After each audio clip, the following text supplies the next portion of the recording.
Здраво, дечки. Јас сум Ангела Лазова, како што најавивме со Радио МОВ. Овде сум за да зборувам за менталното здравје, личниот развој и да одговорам на сите оние прашања кои што ги поставивте претходниот ден. Имаме некои си 20 на 30 минути. Добив доста прашања, така што ќе се обидам да одговорам на сите. Ова ми е прв пат да зборувам лайв, така што се надевам дека нема да направам никој лапсус, иако сум доста активна на Инстаграм. Така што однапред ви кажувам, има малку трема. Се надевам ќе успеам да ви го задржам вниманието. Вака, за најпрво сакам да кажам дека многу ми е мило што Радио МОВ ја направи оваа иницијатива, за да можеме да зборуваме повеќе за менталното здравје, затоа што чувствувам дека кај нас се уште преовладува оној стереотип дека нели треба да си слаба личност за да побараш помош, да одиш на психолог, или дека можеби е срамно. Многу луѓе се уште не се чувствуваат слободни да кажат пред своите блиски дека имаат потреба да разговараат со психолог или психијатар. И сакам за ова малце да позборуваме, затоа што за мене лично ова е еден многу голем абсурд. Физичкото и менталното здравје се многу комплексни процеси, динамични, најважно, затоа што ние не сме совршени структури кои што се однапред дадени, туку сме во постојана интеракција со средината и со луѓето околу нас, и на ист начин како што средината и нашата генетска предиспозиција може да влијае на нашето физичко здравје, на ист начин може да влијае на нашето функционално здравје, односно на здравјето каде што би се манифестирало во нашето однесување, нашата психолошка свест. Така, јас мислам дека слаба личност е онаа која што одбива да се соочи со својата психологија, која што нема храброст да зборува за своите проблеми, додека да го направиш тоа и да се отвориш пред некој друг, навистина потребна исклучителна храброст. Така ви, на сите оние кои што се отворивте и ми пративте прашања, јас ќе се потрудам да ви дадам одговор, кој што можеби ќе ви помогне да дојдете до една состојба каде што ќе бидете посреќни или барем ќе можете да се справите подобро со оние проблеми кои што ви тежат. Значи ги поделивме во 3 категории прашањата. Едно е мотивацијата, личната мотивација и како да се справиме со оние проблеми кои што доаѓаат од недисциплина, сакаме промени. Другото е релациите со другите, интерперсоналните релации. И третото е кариера. Третата категорија е кариера или како да направиме промени во однос на нашата едукација и нели кариерата која што предпоставувам дека сте млади личности кои што сега доправа сака да се изградат себе си, да се осамостојат финансиски, па затоа прашањата што ги добив беа како да ја градиме кариерата и дали сме донеселе права одлука. Првото прашање, дали мотивацијата е дел од егото или обратно? Пред да почнам да зборувам, многу сакам да знам како вие го сваќате егото, затоа што она што се случува е кога зборуваме за вакви некои психолошки термини, често поидуваме од различни гледишта и интерпретации, се случува да зборуваме за две различни работи. Затоа, например, во психоанализа егото не е ништо повеќе отколку медијатор измеѓу она што е несвесно и она што е идеал или интернализирана вредност. Додека малку по прифатлива дефиниција што може на интернет да ја најдете е дека егото е свесно за тоа колку сме ние важни или себе важност си даваме. Тука може многу различно да се сваќа и многу различно да го гледате егото. Мотивацијата пак е причина што ве побудува за некаква активност, односно онаа причина која што ве возбудува, која возбудува телото за да превземите и да направите промен.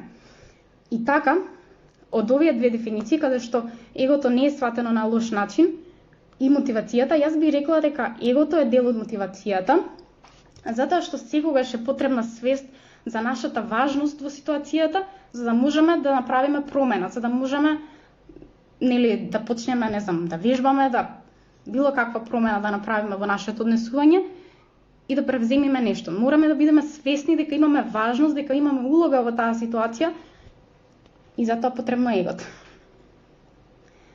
Следно прашање, се трудам што можам побрзо да поминам, затоа што сакам да поминам низ сите прашања, а најчесто кога ќе се разборувам, може тоа многу време да ми одзема. Ми треба промена, но не знам како да почнам, како да го направам првиот чекор. А следното прашање, не можам да стекнам само дисциплина и дали може да добиам некаков совет. Овие две прашања се надоврзуваат едно на друго, па затоа ќе ги спојам. Ќе почнам прво да зборувам за како да направиме промена, а потоа како да ја задржиме таа промена за која што е потребна нели само дисциплината. Јас би рекла која најпрво што треба да се фокусираме е да ги одговориме прашањата за тоа која е таа промена, што ја сакаме, какво значење има таа промената за нас, докаде ќе не донесе таа промена, што е она што ни овозможува или која е целта што сакаме да ја постигнеме со таа промена. И затоа што ако целта не ни е толку многу важна, најчесто нема да можеме да ја задржиме или да ја направиме промената. Така што размислете добро за кои се причините кои што ве доведуваат до тоа да сакате да направите промена. Откако тоа ќе го знаете, следен чекор е да почнете полека. Значи степ бај степ. Немој да почнувате веднаш со некои работи кои што ќе го изместат секојдневието тотално. Затоа што колку и да сакаме да направиме нешто, ние сме влезени во кога за да можеме да функционираме секојдневно, ние влегуваме во една улога и знаеме што треба да направиме, кога да направиме, цел ден ни е измислен и сега кога наеднаш внесуваме нешто што е премногу големо, најчесто нема да успееме да се справиме на долг план. Затоа почнете со нешто помало и потоа со тек на време, како што поминува времето, почнете се повеќе и повеќе да променувате. Сега, како да го задржиме, доколку сме почнале со нешто, како да ја задржиме таа промена. Јас би рекла еден многу корисен совет е да се себе условиме или self-conditioning што се вика на англиски, да ја поврзиме новата промена со убави искуства. Значи на едно физиолошко ниво со нешто што не наградува. За да подобро го разбериме ова, јас ќе дадам пример. Да речеме дека сакаме да се навикнеме да стануваме рано на сабајле во 7 часот.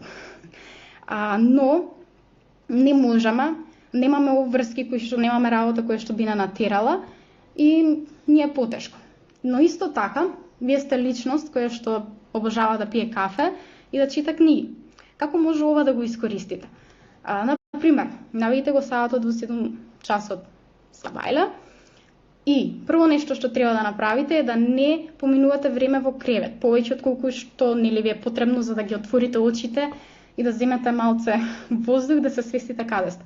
Значи, не го чепкајте телефонот, не скролајте во кревет, оставите го настрана. Прво нешто што треба да направите е да станете, да го исправите телото, ставете да се прави кафе додека вие се грижите за вашата лична хигиена и кога ќе завршите, 20 минути одделете да ја правите таа активност што ви е многу убава или што ја прави да се чувствувате добро, како што е пиење на кафе додека ја читате омилената книга.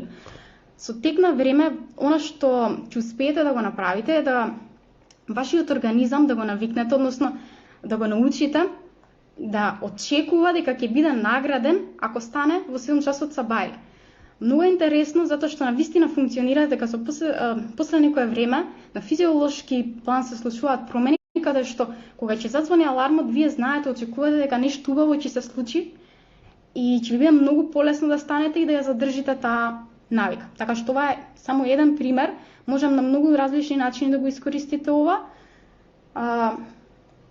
Така што пробајте и се надевам дека ќе успеете да задржите промена. Следното прашање: како да се справам со работите за чие остварување не зависи мојата инволвираност?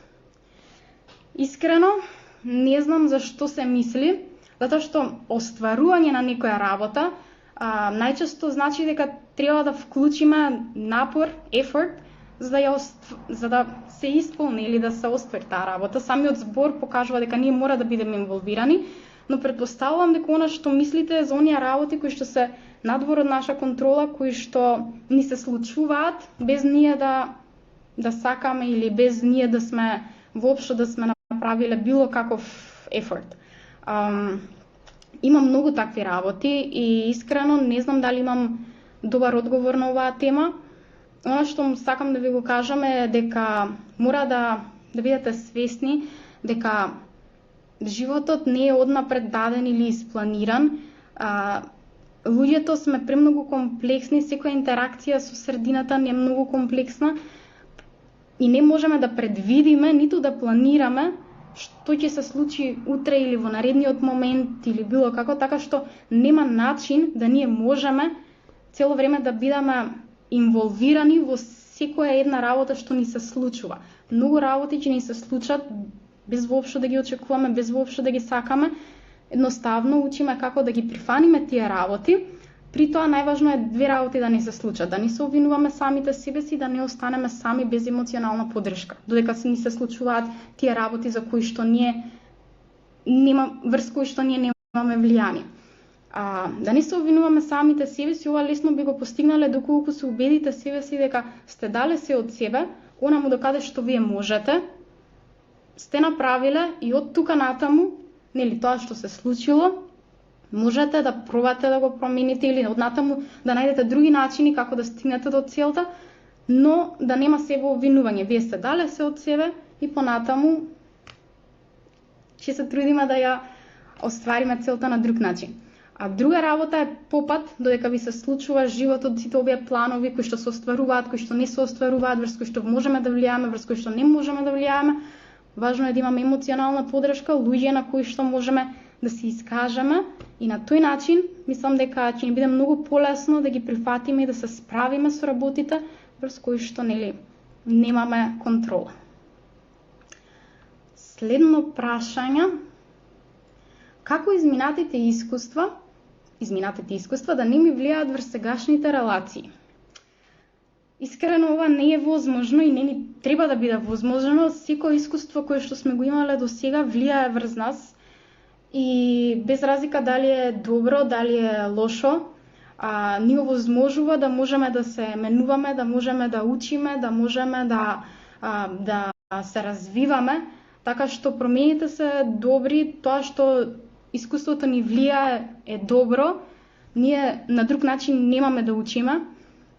Она што е важно кога е од негативно искуство, кога ни ги попречува моменталните релации, е да научиме да направиме интроспекција, односно да препознаеме како тоа негативно искуство во минатото ни влијае сега, односно како ни се манифестира во однесувањето сега и кога се случува тоа. Значи, ова е се што треба да си побарате од себе, затоа што со тек на време, како што ќе успеете се побрзо да го препознавате, ќе може потоа да го кажете гласно, да го искомуницирате со личноста со која што сте во релација и со тек на време може ќе станете многу по-компетентни и спремни да го спречите пред да се манифестира, затоа што ќе го препознаете. Може би само уште првиот збор кога ќе го изговорите или кога ќе почнете да правите нешто, да чекај, ова го правам или сакам да го правам поради тоа и тоа што ми се случило, но јас не сакам да ми влијае, па да видам како можам да го променам ова и како можам да се справам подобро со ситуацијата без да дозволам тие негативни искуства да ми го диктираат понатаму животот. Тешко е и треба многу работа на себе, но мислам дека е возможно, само да не се обесхрабрувате. Грешки правиме сите и сите ние сме под влијание на нашето минато, така што не се обвинувате премногу себе си. Како да се мотивирам за вежбање? Многу често почнувам и се откажувам после 1 месец. Ова е нешто слично, вечното прашање нели на сите девојки посебно. Се поврзува со тоа како да направите промена и како да направите како да стигнете само дисциплина, затоа што како што можевме како што ви го кажав примерот за станување на рано, исто така не може да го примените и за вежбање.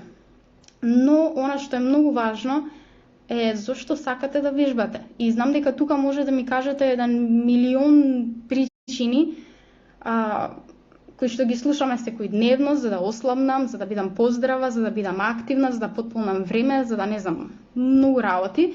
Но тие се работи кои што имајте во предвид дека се дадени од општеството, не значи дека вие ги имате интернализирано или дека се важни за вас. Многу е важно да размислете колку вежбањето би ве доведило до цел која што е важна за вас во овој момент сега. Е да сакам да ослабнам и да знам дека можам да ослабнам не е исто. И тука не сакам да кажам дека некој не може да ослабне, туку сакам да кажам дека верувањето, вашето лично верување дека можете да ослабнете или да стигне или да вежбате за да зголемите мускулна маса е многу важно. Треба да бидете убедени себе си дека можете да ја постигнете целта. Едно од најголемите демотиватори што се случуваат кога почнуваме со некаква нова работа е доколку целта ни е преголема и ни се чини недостижна. Ние ја сакаме, сите сакаме да изгледаме добро, сите сакаме нели да бидеме активни, здрави, ама не сите веруваме дека навистина или знаеме како да стигнеме до тоа. Така што размислете за ова, побарајте начини кои што ќе ви помогнат да си го визуализирате вашиот пат до целта. Буквално во детали, што е тоа што треба да го направите, да верувате дека можете да го направите и секако да се себе условите да тоа ви биде активност која што нема да се казнувате себе си. Вежбањето не треба да биде нешто кое што ве одвојува од оние работи од секојдневието во кое што вие уживате, туку напротив, треба да биде нешто во кое што вие ќе уживате. Со тек на време тоа ќе дојде, но имајте во предвид дека доколку вашето секојдневие не ви дозволи, имате премногу стрес, земете го и тоа на ум. Нека ви стои дека не мора да се форсирате во секој момент, секогаш. Важно е да биде нешто што ќе ви исполнува, нешто што ќе ве прави, активноста ќе ве прави да се чувствувате добро и нели секако ќе верувате дека доколку продолжите, доколку утре отидете пак, наредниот ден отидете пак, вие ќе стигнете до целта. Друго. Сега почнуваме веќе со релации, односно имаме прашање од една личност која што малку е подолг текстот, јас ќе ви го прочитам. Веќе подолго време сум во врска која што ме исполнува во сите аспекти освен сексуалниот. Ми се чини дека сексот е премал елемент во врската, но истовремено немам исполнет сексуален живот. Ниту врската, ниту сексот не ми изгледаат како романтична комедија или еротски филм. Ова прави да не се чувствувам добро пред стандардите за совршенство. Како да го надминам овој проблем? Има многу работи спомнати во ова прашање. Прво е дека врската те исполнува, освен тој еден аспект кој што е сексуалниот. Второ ми се чини дека сексот е премал елемент во врската. Јас не се согласувам со тоа. Важен е, не значи дека доколку сексот не е добар треба да ја прекинете врската, напротив, важен е во смисла на тоа дека врската треба да ви исполнува сексуално, но за да може да ви исполнува сексуално, вие треба да можете да го искомуницирате ова со вашиот партнер. Една од најголемите причини зашто паривите или врските не се задоволни од овој аспект е затоа што не може да ги искомуницираат своите желби, своите потреби со партнерот од било која причина. Така што не би рекла дека треба да се прекине врската воопшто, напротив, треба да се работи, да се комуницира. Знам дека може би е непријатно и некои теми ни се непријатни да ги кажеме гласно, дури и пред оние кои што треба да ни се најблиски, но соберете храброст и кажете се што ви лежи на душа, затоа што вие заслужувате да бидете во врска која што ви исполнува во секој аспект. Јас не сум поборник на тоа дека треба да направиме сетлинг или да на македонски би дошло да се, не знам како е на македонски, Значи, буквално да се задоволиме со нешто кое што не ни исполнува во целост. Не за друго, затоа што на крај ќе излезе дека го повредуваме и партнерот. Не можеме да го криеме нашето незадоволство долго време. А тоа ќе го примети партнерот и ќе страда, затоа што никој не сака да биде во врска каде што ќе се чувствува дека не е посакуван или дека не може да ја задоволи личноста во која што е во врска. Така што искомуницирајте го ова, најдете, пробајте, вложете напор да го промените.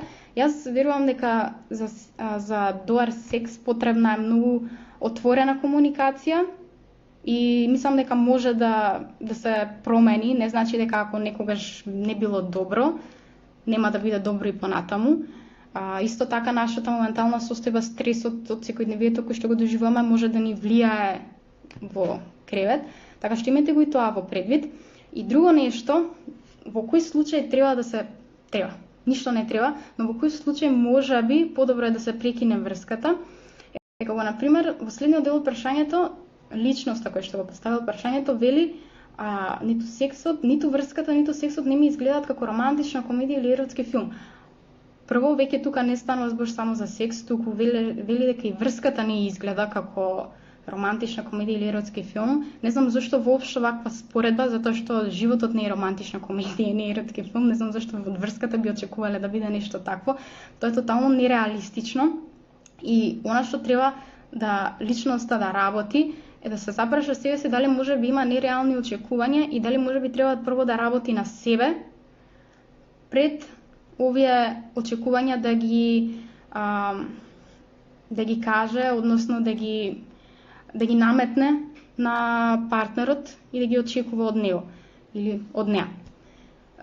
Значи, не очекувајте дека врската треба да изгледа како романтична комедија, или еротски филм, такво нешто нема. Треба само да бидете задоволни, треба да се чувствувате исполнето, ништо повеќе. Исто така, ова ме навидува да мислам дека можеби личноста не е исполнета во некои други аспекти од животот. Не сакам да психологизирам или да си правам предпоставки, треба специфично да се види ситуацијата и да се работи со личноста, но многу е интересно што многу често се случува кога некои други аспекти од животот не ни се исполнети, без разлика дали е тоа кариера, пријатели, не знам, буквално некој хоби кога немаме, ние overcompensating правиме, односно компензираме така што фрустрацијата или сето она што не сме успеале да го постигнеме во тие други аспекти од нашиот живот, ги ставаме на товар на врската. Очекуваме врската дека треба да ни ги исполни и потребите што ги имаме со пријателите, и потребите што ги имаме од нашата лична активност, како што се хоби или некои активности што сакаме да ги правиме, од кариерата, значи задоволството што ги добиваме од другите аспекти не се еднакви и не треба да се поистоветуваат со задоволството што би ги добивале од врската. Обично во романтични комедии во романтични комедии она што се случува, личностите се тотално опседнати едно со друго и прават се што може за да стигнат еден до друг, без притоа да се земат во предвид пријателите, врските со другите, работата, како да како да таа врска е најважна и се друго треба да се жртвува. И тоа најчесто дава еден многу тежок притисок на врската и на партнерот, што не треба да си дозволите да го направите или да дојде до тој степен. Не може никако врската да ви биде замена за исполнетост од себе исполнетост од работа, од кариера, од врски со пријатели, од врски со блиски и така натаму. Така што може би треба да работите прво на себе, за да може да личносно да се развиете, да стигнете до еден степен каде што ќе бидете среќни со сите други аспекти во животот и врската ќе биде само едно дополнување на тоа. Зошто велам дека може би во овој случај подобро е да се прекине врската? Затоа што треба да се запрашате дали сте себични, дали му го трошите времето на некој, доколку вие не знаете дали сте задоволни во таа врска, има толку многу работи што треба прво да ги решите со самите себе си. Ако ништо друго, секогаш важи правилото бидете искрени, комуницирајте со вашиот партнер, па понатаму ќе видиме докаде тоа ќе ве доведе. Во секој случај не може да биде лошо доколку искрено искомуницирате што е тоа што го чувствувате. Океј. Следно преминуваме на однос на кариера и прашањата кои што ги имате, како на пример завршив со образование, но мислам дека сосема ја погрешив професијата, што да правам понатаму. Искрено не мислам дека образованието треба да ви ја дади да натацна професијата, затоа и покрај тоа што во нашето општество ова многу е така се смета и одиме на факултет за да можеме да добиеме работа. Јас сметам дека факултетот треба да ви даде skills, односно вештини кои што после може да ги искористите за повеќе работи. Без разлика кој факултет. Прво нешто, прашајте се зошто воопшто сте се запишале на тој факултет. Овде може да го најдете одговорот на тоа која е таа првична искра што ве натерала да дојдете на тој факултет и од тука да го најдете одговорот за тоа која е таа професија која што можеби ќе одговара на вашата личност и на вашите интереси. Не мора да значи дека ако факултетот е стрикно економски или за мене лично психологија, дека јас морам да работам како психолог. Дури баш пример ќе дадам само за себе. Завршив психологија, мислев кога почнав дека треба да работам во клиника. Потоа кога почнав да учам и кога се запознав со целиот спектар на предмети кои што ги имавме, сакав да работам како истражувач. Потоа сакав невропсихологија, тоа се задржа најмногу со мене, невропсихологија и истражувачка работа, додека на крај на факултетот се запознавме повеќе со индустријска психологија, HR, маркетинг психологија и почнав да размислувам дали можеби е поперспективно да се насочам кон тие области и пробав, го направив тоа затоа што маркетинг психологија и consumer behavior ми беше многу интересно. Работев 8 месеци и сватив дека тоа не е за мене.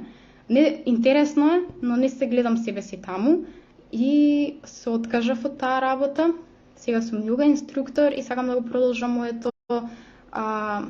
моето учење, односно образование кон кое што би ме довело до истражувачка работа. Така што воопшто не е страшно доколку се уште се преиспитувате, се обидувате да се најдете себе си и доколку факултетот ви е една област, одете можеби на мастер програми или на довквалификација во нека сосема друга област. Од секогаш сум била поборник на тоа дека две различни работи или две различни сфери може да ни дадат вештини, да направиме нешто свое, да бидеме поуникатни и да можеме да придонесиме во нашата кариера или општество како што никој друг не би можел да го направи тоа. Така што слободно експериментирајте и ако на крај крајава може и друг факултет да запишете, доколку нели сепак и вашата финансиска состојба го дозволува тоа во нашето општество, многу е важно да размислиме и за овие работи. И тука ќе се надоврзам на следното прашање кое што гласи дали на 30 години можеш да започнеш нова кариера и дали е тоа паметно. Само што кажав дека да се почне нова кариера нема никаков проблем, напротив, не го сметајте нова кариера како тотално нов почеток. Видете што до сегашното искуство, тој факултет на кој што сте биле или воопшто сите други работи кои што сте ги превземале активности, ви дале вештини кои што може да ги употребите за да се пренасочите, што она што треба ново да го научите, за да бидете успешни во она работа која што вам ви исполнува. Сега, дали е тоа паметно? Јас велам дека секогаш е паметно доколку на вистина не ви исполнува и не сте стрични, но кај нас во нашава земја мора да го имаме во предвид тоа дека не секогаш финансиски можеме да го направиме тој скок од една во друга кариера, затоа што потребни се себе жртвување на некој начин додека да транзитираме. Така што размислете кои се последиците од таа промена и дали ќе можете да се справите со нив. Доколку мислите дека би можеле да се справите